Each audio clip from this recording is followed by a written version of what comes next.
പിതാവിൻ്റെയും പുത്രൻ്റെയും പരിശുദ്ധാത്മാവിൻ്റെയും നാമത്തിൽ ആമേൻ. എൻ്റെ പ്രിയപ്പെട്ടവർ, ഇന്ന് മെയ് 18 തിങ്കളാഴ്ച.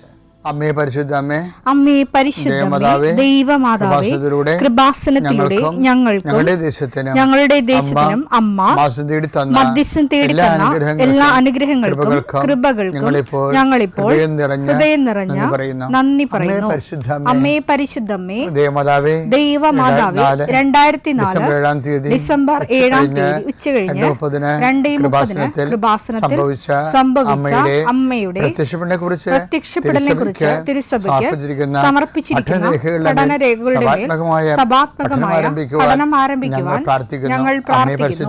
അമ്മേ പരിശുദ്ധമേ, ഭൂസ്വർലോകങ്ങളുടെ രാജ്ഞിയായ അങ്ങേയ്ക്ക് ഭൗമസംരക്ഷണത്തിനായി പ്രപഞ്ചപ്രകൃതിയെ തന്നെ തിരുസഭ പ്രതിഷ്ഠിക്കുവാൻ ഈ പ്രത്യക്ഷീകരണം വഴി ഇടയാക്കണമേ. പരിശുദ്ധമേ, ജപമാല മാതാവേ, സകല കൃപാസനം പ്രാർത്ഥനയോടും ചേർത്ത് ഞങ്ങളിപ്പോൾ പ്രാർത്ഥിക്കുന്ന ഈ കുടുംബത്തിന്റെ പ്രത്യേക നിയോഗം പറ മക്കളെ.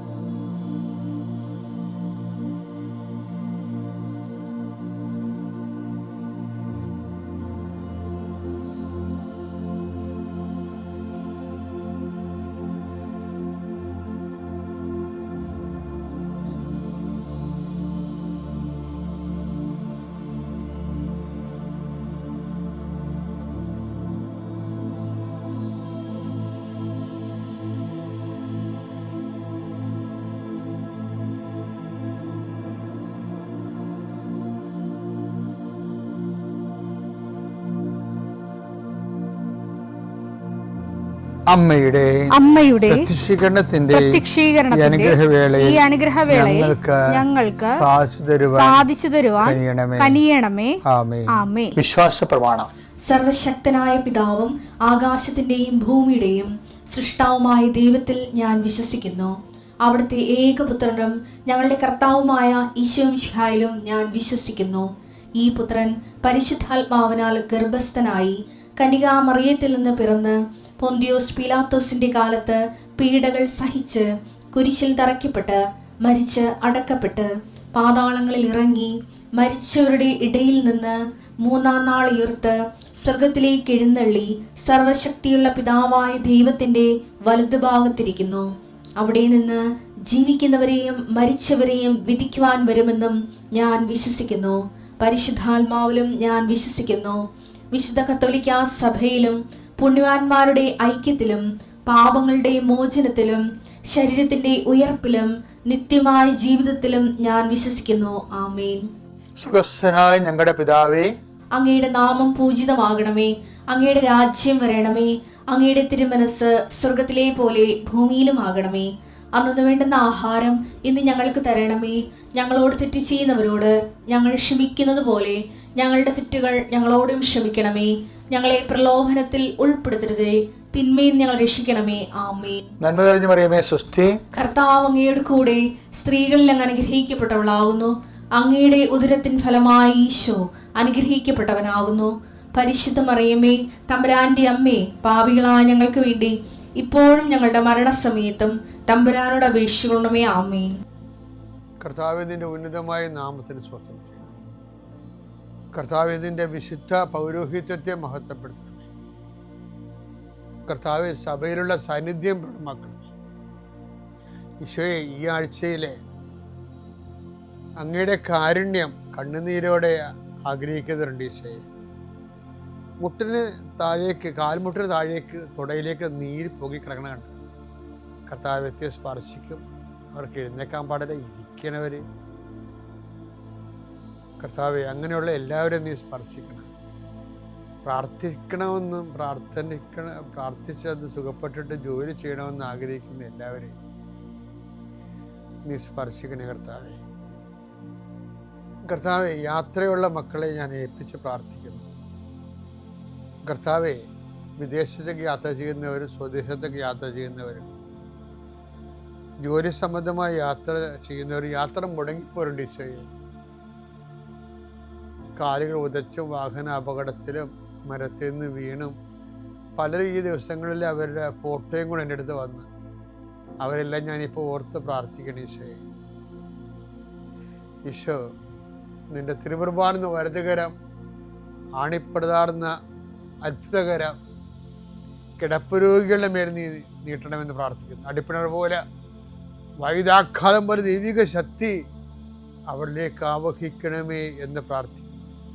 നീ പോകുന്നിടത്തെല്ലാം നിൻ്റെ കൂടെ ഞാനുണ്ടാകുന്ന അല്ലസിത കർത്താവേ, നിൻ്റെ ചൈതന്യം അവരിലേക്ക് ആവശ്യിക്കുകയും എൻ്റെ പ്രാർത്ഥനയിൽ ആശ്രയിച്ചിരുന്ന് പ്രാർത്ഥിക്കുമ്പോൾ എൻ്റെ കാര്യം അച്ഛൻ പറഞ്ഞില്ലല്ലോ എന്ന് ഓർത്ത് ഇപ്പം സങ്കടപ്പെടുന്നവരെ അവർ മനസ്സിൽ വിചാരിക്കുന്ന കാര്യത്തിൻ്റെ മേലെ മാതാവിൻ്റെ മധ്യസ്ഥത്തിൽ യേശു നാമത്തിലെ വിടുതൽ ലഭിക്കട്ടെ. പിതാപുത്രനും പരിശുദ്ധാത്മാവിൽ നീക്കുവാമേ. എൻ്റെ പ്രിയപ്പെട്ടവരെ, പരിശുദ്ധാത്മാവിൻ്റെ ഏറ്റവും വലിയ പൊതുദാനം എന്ന് പറഞ്ഞാൽ എന്താണെന്നറിയാമോ? അഭിഷേകമാണ്. നമുക്കറിയാം, ഈ സ്വർഗസ്ഥനെ പ്രാർത്ഥിക്കാൻ പറഞ്ഞപ്പോഴേ ഞങ്ങളെ പ്രാർത്ഥന പഠിപ്പിക്കണമെന്ന് ഈശോ പറഞ്ഞില്ലേ? ഈശോയോട് പറഞ്ഞില്ലേ? അപ്പോൾ ഈശോ എന്താ പറഞ്ഞത്? നിങ്ങൾ പ്രാർത്ഥിക്കുമ്പോൾ ഇങ്ങനെ പ്രാർത്ഥിക്കണം. എങ്ങനെ പ്രാർത്ഥിക്കണം? സ്വർഗസ്ഥനായ ഞങ്ങളുടെ പിതാവേ, അങ്ങയുടെ നാമം പൂജിതമാകണമേ, അങ്ങയുടെ രാജ്യം വരണമേ, അങ്ങയുടെ തിരുമനസ്സ് സ്വർഗത്തിലെ പോലെ ഭൂമിയിലും ആകണമേ. ഇത്രയും 5 കാര്യങ്ങൾ പ്രാർത്ഥിക്കണമെങ്കിൽ എന്ത് വേണം? ഇത് ഒന്നും നമുക്ക് ക്യാഷ് ആൻഡ് കൈൻഡ് ആയിട്ടൊന്നുമില്ല. നമ്മുടെ കേൾക്കാത്ത പ്രാർത്ഥനയിൽ എടുക്കേണ്ട നിലപാടുകളേ ഉള്ളൂ. അതായത് നമ്മൾ പ്രാർത്ഥിക്കുന്ന വിഷയം ചില സമയത്ത് ക്രിസ്തുവിന് സംഭവിച്ച പോലെ പരമപിതാവ് കേൾക്കാൻ സാധ്യത ഉണ്ടാകത്തില്ല. കേട്ടാൽ നമുക്ക് ഭൗതിക നേട്ടവും ആത്മീയ നഷ്ടവും ഉണ്ടാകും. അപ്പം അങ്ങനെയുള്ള സ്ഥിതിക്ക് ഇപ്പം കർത്താവ് തന്നെ പറഞ്ഞില്ലേ, പിതാവെ സാധ്യമെങ്കിൽ പാനപാത്രം എന്നെ കടന്നു പോകട്ടെ, എങ്കിലും എൻ്റെ ഇഷ്ടമല്ല അങ്ങയുടെ ഇഷ്ടം, അങ്ങയുടെ നാമം പൂജിതമാകണമേ എന്നുള്ളത് കേൾക്കപ്പെടാത്ത പ്രാർത്ഥനയ്ക്ക് ഒരു വ്യക്തിക്ക് ഉണ്ടാകേണ്ട, അത് ആ സിറ്റുവേഷൻ കൈകാര്യം ചെയ്യാൻ വേണ്ടി ഉണ്ടാകേണ്ട ആന്തരിക അഭിഷേകമാണ്. ആ ആന്തരിക അഭിഷേകം ഉറപ്പ് വരുത്തിയിട്ട് മാത്രമേ ഒരു പ്രാർത്ഥനാ ജീവിതം മുന്നോട്ട് പോകാൻ പറ്റത്തുള്ളൂ. ഞാൻ എന്താ പറയുന്നത് വെച്ച് കഴിഞ്ഞാൽ, ഇപ്പോൾ ഈശോ പറഞ്ഞ സ്വർഗസ്ഥനായ പിതാവ് ചൊല്ലിയത് എവിടെ വെച്ചാൽ അന്ത്യമായിട്ട്, പിതാവ് എന്തുകൊണ്ട് നീ എന്നെ ഉപേക്ഷിച്ചു എന്ന് ചോദിച്ചതിന് ശേഷം ഈശോ എന്താ പറഞ്ഞത്? പിതാവെ, അങ്ങേ കരങ്ങളിൽ എൻ്റെ ആത്മാവിനെ ഞാൻ സമർപ്പിക്കുന്നു എന്നതിൻ്റെ അർത്ഥം എന്താണ്? അത് തന്നെയാണ്, അങ്ങയുടെ നാമം പൂജിതമാകണമേ, അങ്ങയുടെ രാജ്യം വരണമേ, അങ്ങയുടെ തിരുമനസ്സ് സ്വർഗ്ഗത്തിലെ പോലെ ഭൂമിയിലുമാകണമേ. അപ്പോൾ ഈ കേൾക്കപ്പെടാത്ത പ്രാർത്ഥന ഈശോ അക്സെപ്റ്റ് ചെയ്ത സമയത്ത് ചെയ്തുകൊണ്ട് ഈശോ എന്താ പറഞ്ഞത്? ഐ കമൺ മൈ സ്പിരിറ്റ് എന്നാണ് പറഞ്ഞത്. ഞാൻ എൻ്റെ ആത്മാവിനെ സമർപ്പിക്കുന്നു എന്നാണ് പറഞ്ഞത്, അല്ലേ? ഞാൻ എൻ്റെ ആത്മാവിനെ സമർപ്പിക്കുന്നു എന്നതിൻ്റെ സമാന്തരമാണ് അങ്ങയുടെ നാമം പൂജിതമാകണമേ, അങ്ങയുടെ രാജ്യം വരണമേ, അങ്ങയുടെ തിരുമനസ്സ് സ്വർഗ്ഗത്തിലെ പോലെ ഭൂമിയിലുമാകണമേ. അപ്പോൾ അത് കേൾക്കപ്പെടാത്ത പ്രാർത്ഥനയ്ക്ക് എടുക്കേണ്ട നിലപാടുകളാണ് സ്വർഗ്ഗസ്ഥനായ പിതാവിൻ്റെ ആദ്യ ആപ്ലിക്കേഷൻസിലുള്ളത്. അതുകൊണ്ടാണ് ഈശോയുടെ ആ സംതൃപ്തി എന്ന് പറയുന്നത് അഭിഷേക സ്നിഗ്ധമായ സംതൃപ്തിയാണ്. അതുകൊണ്ടാണ് ഐശയ പറയണതില്ലേ, 53:10 പ്രാർത്ഥനയ്ക്കുണ്ടാകുന്ന ആത്മസംതൃപ്തിയുടെ അഭിഷേകത്തെക്കുറിച്ച് പറയുന്നുണ്ട്. അവിടുന്നാണ് അവനെ ക്ലേശങ്ങൾക്ക് വിട്ടുകൊടുത്തത് പാപപരിഹാര ബലിയായി തന്നെ തന്നെ അർപ്പിക്കുമ്പോൾ അവൻ തന്റെ സന്തതി പരമ്പരയെ കാണുകയും ദീർഘായുസ് പ്രാപിക്കുകയും ചെയ്യും. കർത്താവിന്റെ ഹിതം അങ്ങയുടെ നാമം പൂജിതമാകണമേ, അങ്ങയുടെ രാജ്യം വരണമേ. കർത്താവിന്റെ ഹിതം അവനിലൂടെ നിറവേറുകയും ചെയ്യും. യേശയ്യാ 53:11 എന്താ പറയണേ? തന്റെ കഠിന വേദനയുടെ ഫലം കണ്ട് തൻ്റെ ഈ കേൾക്കപ്പെടാത്ത പ്രാർത്ഥനയിൽ നിന്ന് ലഭിക്കുന്ന വിശ്വാസ പ്രഖ്യാപനം, അങ്ങയുടെ കരങ്ങൾ എൻ്റെ ആത്മാവിനെ സമർപ്പിക്കുന്നു പറഞ്ഞുള്ള വിശ്വാസ പ്രഖ്യാപനം, അതിൻ്റെ ഫലം കണ്ട് അവർ സംതൃപ്തനാകും. അപ്പോൾ കേൾക്കപ്പെടാത്ത പ്രാർത്ഥനയിൽ ഒരു സംതൃപ്തി ഉണ്ട്. അതിനാണ് അഭിഷേകം എന്ന് പറയുന്നത്. ഇപ്പോൾ നമ്മൾ ആഹാരത്തിലൊന്നും അതിനുശേഷമേ അന്ന് വേണ്ട ആഹാരമൊക്കെ കിടക്കണത്. അപ്പോൾ കേൾക്കപ്പെടാത്ത പ്രാർത്ഥനയിൽ ഉള്ളത് എന്താണ്? കേൾക്കപ്പെടാത്ത പ്രാർത്ഥനയുടെ അവസ്ഥയല്ല, അതിന് പകരം അഭിഷേകമാണ് ഉള്ളത്. എന്ന് വെച്ച് കഴിഞ്ഞാൽ ആ പ്രാർത്ഥന മുഴുവനും പരിശുദ്ധാത്മാവ് നിറയാൻ വേണ്ടിയാണ് പ്രാർത്ഥിക്കുന്നത്.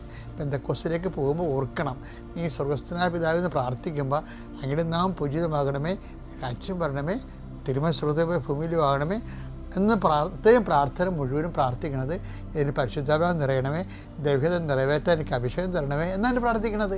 അപ്പോൾ പരിശുദ്ധാത്മാവിനെ സ്വീകരിക്കാൻ പറ്റിയ ഒരു കാലാവസ്ഥയും അന്തരീക്ഷവും രൂപപ്പെടുത്തിയെടുക്കുന്നതിനാണ് സ്വർഗസ്ഥനായ പിതാവിൻ്റെ ആദ്യ ഘടകങ്ങളിലെല്ലാം ആ പ്രാർത്ഥന. അപ്പോൾ പ്രാർത്ഥിക്കുമ്പോൾ ഓർക്കണം, ഇതിന് പരിശുദ്ധാത്മ നിറഞ്ഞിട്ട് അഭിഷേകത്തോടെ ഞാൻ ജീവിതത്തിൻ്റെ ഇല്ലായ്മകളെ ഉള്ളതുപോലെ കൈകാര്യം ചെയ്യാൻ വേണ്ടിയുള്ള അഭിഷേകത്തിനാണ്, ആത്മാവിൻ്റെ അഭിഷേകത്തിന് ഞാൻ പ്രാർത്ഥിക്കണമെന്ന് ഓർക്കണം. പിതാവിൻ്റെയും പുത്രൻ്റെയും പരിശുദ്ധാത്മാവിൻ്റെയും നാമത്തിൽ.